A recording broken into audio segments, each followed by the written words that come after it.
ראיתי שרה ואני שמענו על כך בחדשות והזדעזענו עד עומק נפשנו. רוחם של משתתפי המסע המפרך מאתיופיה לסודן ומסודן ארצה, ואם אתם מחפשים לדעת את שורשי הגבורה,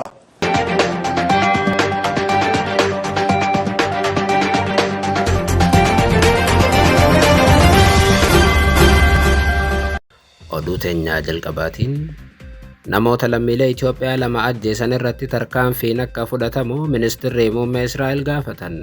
Gama biraatiin kitaabota durii Yahudoota Itoophiyaa barbaadaa jirra jedhan Beniyaamin Netanyaa'oon. Ministeerri muummee Israa'el Beniyaamin Netanyaa'oon kana eessatti dubbatanii gabaasa bal'aa qabna.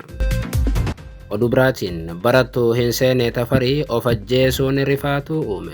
Wayita of ajjeesuun boonii hedduu biratti rifaatuu uumee jirutti eda immoo barattuun waggaa afuraffaa barachaa jirtu of ajjeesuutu dhaga'ame.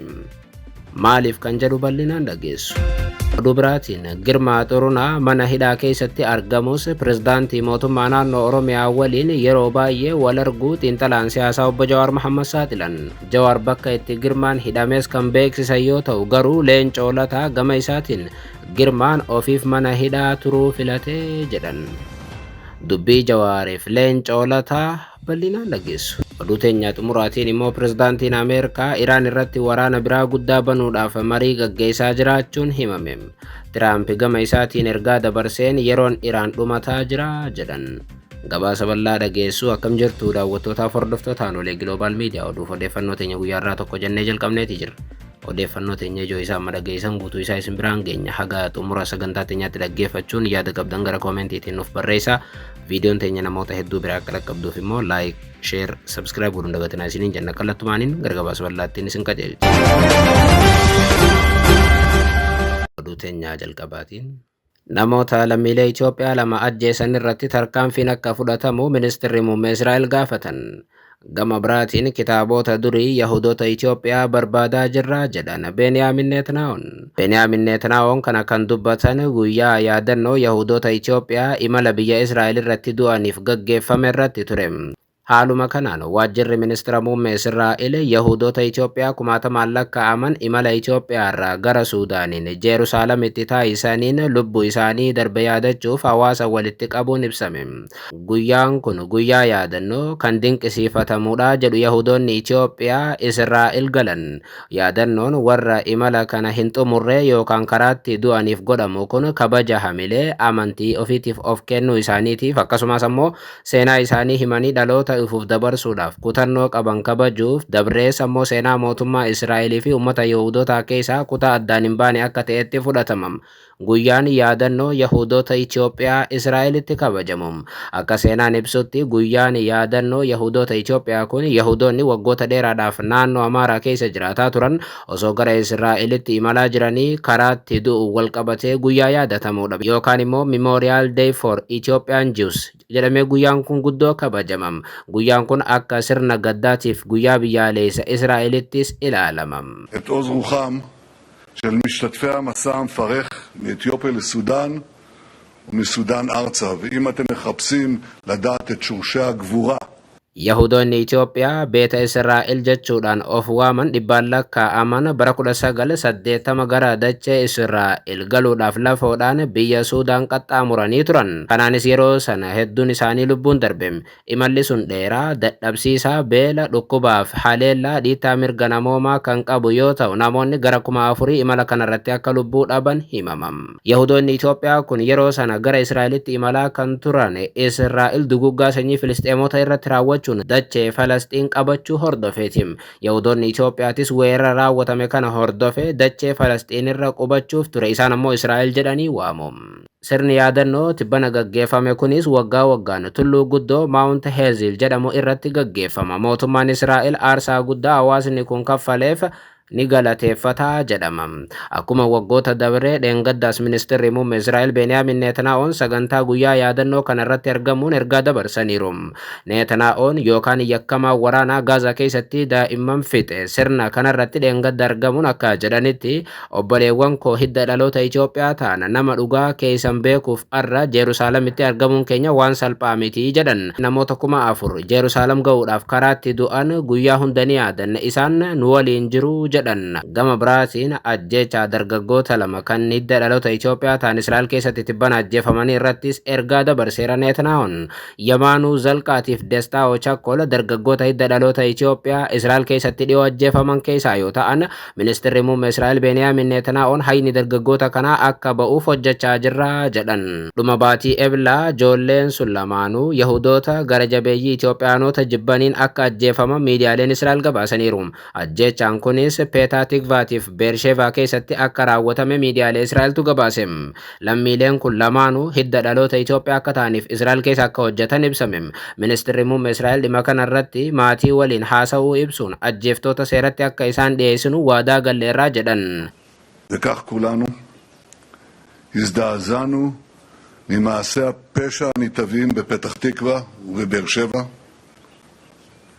שני הצעירים מלאי האור הללו, בנימין ודסטאו, נפלו קורבן לאכזריות של נוער שוליים בזוי. שוחחתי עם שתי המשפחות. Namoota dargaggoota lamaan hidda dhaloota Itoophiyaa qaban kana ajjeesan kan qeeqan ministeerri muummee Israa'el Beniyaamin Netanyaa'oon isaan warra harka dhiigaati. Dargaggoota hawaasa Itoophiyaa kanneen gootummaan Israa'el ittisaa jiran ajjeesuun abadan fudhatama hin qabu jedhan. Gama biraatiin barreeffamoota harkaa duriitiin wal qabatee ministeerri muummee Israa'el kun mootummaan keenya yeroo ammaa kana barreeffamoota harkaa durii Yahudoota Itoophiyaa barbaaduudhaa fi kunuunsuudhaaf hojjechaa akka jiru ifa godhaniiru.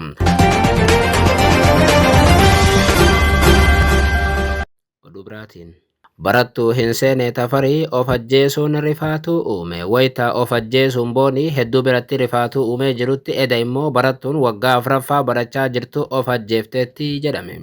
Haaluma kanaan barattuu hin seene Tafarii yeroo ammaa jiraattuu magaalaa Naqamtee kan taate kollejjii New Generation'itti barattuu waggaa 4ffaa muummee fayyaa narsingii taatee osoo barachaa jirtu of ajjeesuu hiriyoonni ishee himan. Akka odeeffannoon namoota isitti dhiyoo jiran jedhutti hin seeneen sababa kaffaltii mana barumsaa qarshii 15,000 ishee irratti hafee jiruuf namni kaffaltii kana hin raawwanne immoo qormaata exit exaamii qoramuu waan hin dandeenyeef hiriyoota ishee biraa hafuun abdii ishee kutachiisee lubbuu isheetti akka murteessitu taateetti jedhame.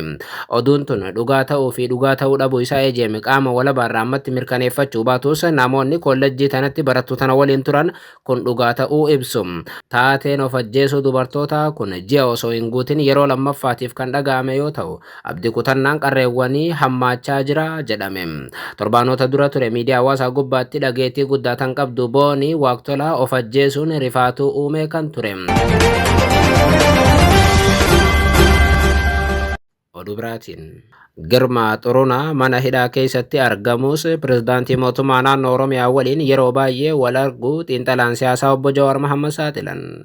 Jawaar bakka Girmaan itti hidhamee jiru kan beeksisan yoo ta'u garuu Leencoo Lataa gama isaatiin Girmaan ofiif mana hidhaa filate jedhan. Waggoota 8 dabre waa'een isaa falmii keessa kan jiru namni siyaasaa Girmaa Xurunaa jedhamu ammaas mana hidhaatti dabarsuu kan itti fufe yoo ta'u Jawaar Mohammad namni kun guyyaa tokko mana murtiitti geeffamuu dhabuun isaa daba guddaadha jedhan. Jawaar dhimma kanarratti ergaa arra dabarsaniin maatiin Girmaa Xurunaa naqunnamuun akkaan dhimma isaa qoradhuu fi irratti dubbadhu na gaafataniiru jedhan. Girmaan bara qabsoo qeerroo sana qabame hanga ammaa waggoota 9 dabraniif mana hidhaa jira kan jedhu Jawaar takkaa mana murtiitti dhiyaatee hin beeku jedhan. Yeroo garagaraatti manneen murtii naannoo Oromiyaatiif kan federaalaa sadarkaan jiranitti maatiin iyyata dhiyeessan irratti hundaa'uun Girmaadhaaf mirgi mana murtii geeffamuu yookaan qaamaan bilisa ba'uu akka kabajamu murteessu sanadoota manneen murtii irraa mirkaneeffadheera jedha Jawaar.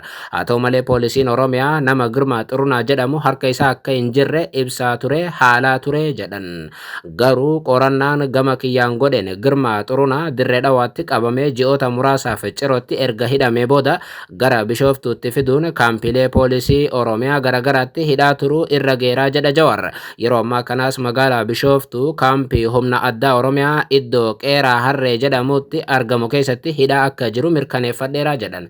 Namni siyaasaa kun poolisiin Oromiyaa na bira hin jiru jechuudhaan haa haaluu malee qondaaltonni mootummaa naannootiif federaalaa hedduun yeroo garagaraatti obbo Girmaa ofitti fidaatiif bakka Girmaan jirutti dhaqaa dubbisaa akka turan qabatamaanis irra geeraa jedha Jawaar. Qondaaltonni kunneenis koomishinara poolisii federaalaa Dammallaash Gabra Mikaa'el, pirezidaantii mootummaa naannoo Oromiyaa obbo Shimallis Abdiisaa, itti gaafatamaa biiroo nageenyaa Oromiyaa Araarsaa Mardaasaatiif itti aanaa isaa Koloneel Abbabaa Garasuufaa keessatti argamu jedha Jawaar. Girmaan badii yeroo qabsootti balleessee tureef mana murtii geessanii adabuun waan tokko kan jedhu Jawaar, himannaaf adeemsa seeraa tokkoon alatti waggoota 9 hidhuun garuu sarbama mirga namoomaatii jedhaniiru. Qondaaltonni mootummaa Girmaa bobbaasuudhaan hamataman kanneen akka Tasfaayee Urgeetuu hidhaarraa bahaniiru, kanneen akka Rattaa Tasfaayee ammoo haalli mijjeeffamee fi biyyaa baafamaniiru. Dhaabniif hooggansi ABO Girmaan keessatti hirmaachaa tures Finfinneetti waajjira banatee filannootti hirmaachaa jira jedha Jawaar. Namoonni Girmaan hoogganamaa turan gariinis dhiyeenyuma kana akka gootaatti mootummaadhaan yoo simataman argaa jirra kan jedhan Jawaar. Kanaafuu madaalliin Girmaan Xurunaa haga ammaa adeemsa murtii malee mana hidhaa tursiifamuudhaaf tokkollee natti mul'atu jedhan.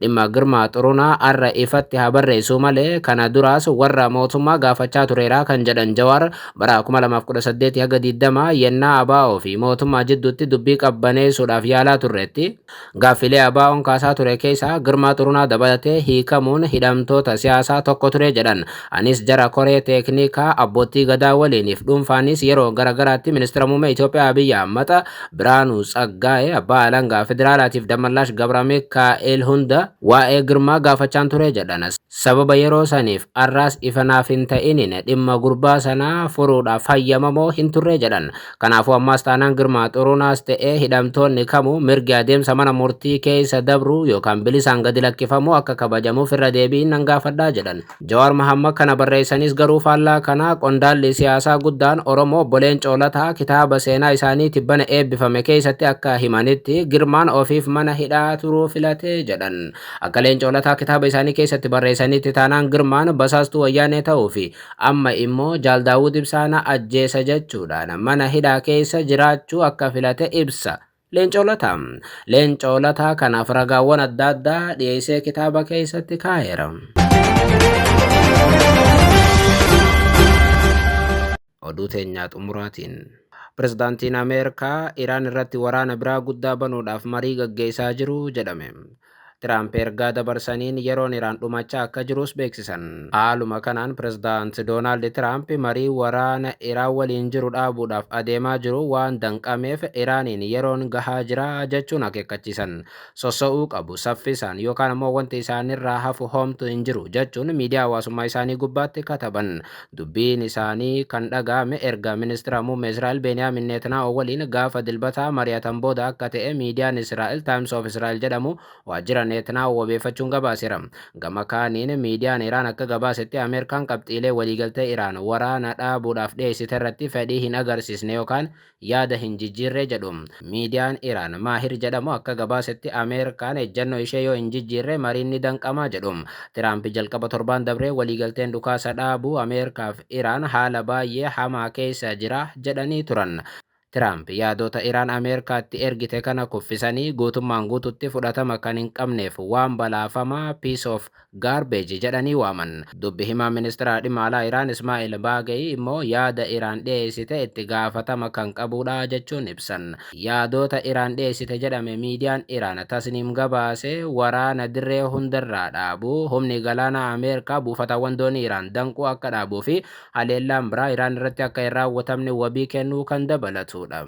Miidiyaan Iraan Faarsi jedhamu gaafa dilbata akka gabaasetti Ameerikaan yaada Iraan irratti haal duree 5 keesse akka gabaafametti taanaan Iraan buufataawwan niwukilaraa qabdu keessaa tokko qofa hojiif banaa goote yuraaniyeemii ishee haalaan gabbate immoo Ameerikaaf dabarsitee kennuu qabdii kan jedhu tokko ture. Tiraamp gaafa jimmataa Iraan sagantaa niwukilaraa ishee waggoota 20f yoo dhaabde akka simatan dubbataniiru. Kun isa kanaan dura Tiraamp Iraan sagantaa niwukilaraa ishee guutummaan guututti akka dhaabdu isa gaafataa turan irraa goruu agarsiisa. Dhimmi sagantaa niwukilaraa Iraan dhimma biyyoota lamaan dhibdee hamaa keessa galchedha.